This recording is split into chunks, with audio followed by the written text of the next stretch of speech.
ایک عورت نئی نئی ہمارے محلے میں آ کر بیٹھی تھی، جس کے بارے میں جتنے منہ اتنی باتیں تھیں۔ اس کا نام عروہ تھا، جو ابھی شاید 30-32 سال کی تھی۔ کوئی اسے گھر کے ظلم ستم سے بھاگی ہوئی کہتا تو کوئی پیشہ ور طوائف سمجھتا، کوئی بیوہ ہو کر والی وارث نہ ہونے کی بات کرتا تو کوئی محبت میں ناکامی کا بتاتا۔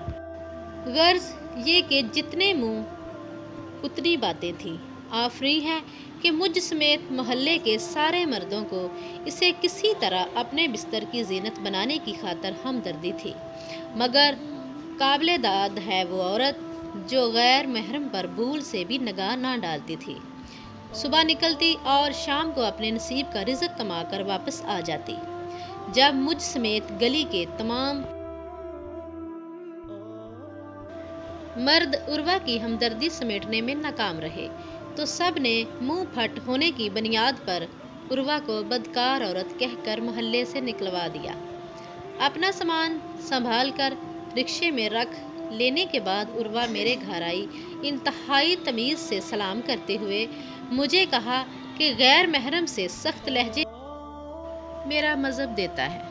تم نے خدا بن کر میری قسمت کا فیصلہ کر دیا، مجھے بد کرداری کا داغ دے کر نکال دیا، مگر یاد رکھنا، گٹروں، نالیوں، کچرے کے ڈھیروں اور ہسپتالوں کے ٹوائلٹس میں بچے آپ جیسے شرفا کی بیٹیاں بہنیں جنم دیتی طوائفیں نہیں۔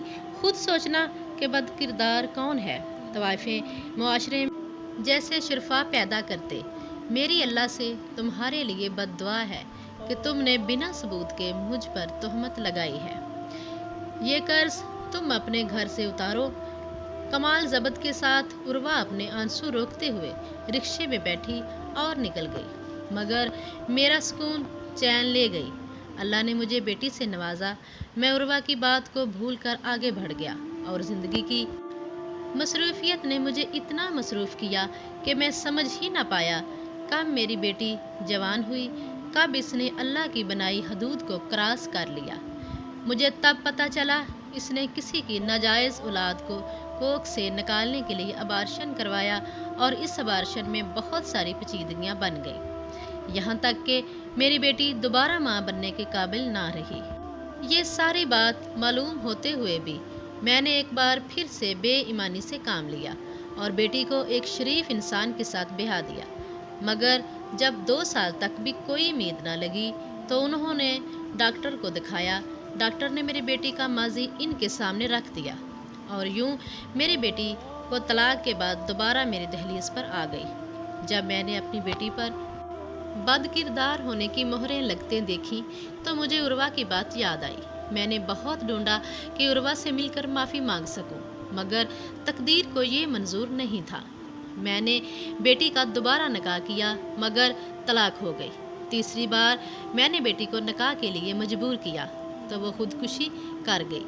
میری بیٹی اس قدم کی وجہ سے میری دوسری بیٹی میری دہلیز پر بیٹھی بوڑھی ہو گئی۔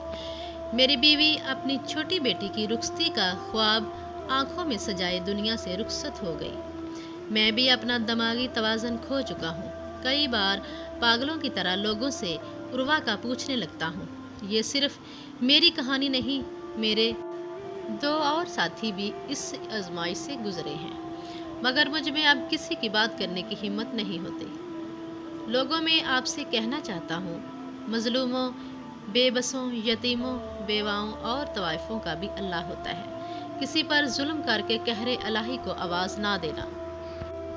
دوستو، اگر ہماری ویڈیو اچھی لگی ہے تو اسے لائک کر دیں اور اس طرح کی مزید اخلاقی سبق آموز اور مورل سٹوریز روزانہ دیکھنے کے لیے ویڈیو کے نیچے آپ کو سبسکرائب بٹن نظر آ رہا ہوگا، اسے پریس کر دیں، ساتھ موجود بیل آئیکن کو پریس کر کے آل پر کلک کر دیں تاکہ ہماری تمام ویڈیوز آپ تک سب سے پہلے پہنچ سکیں۔ شکریہ۔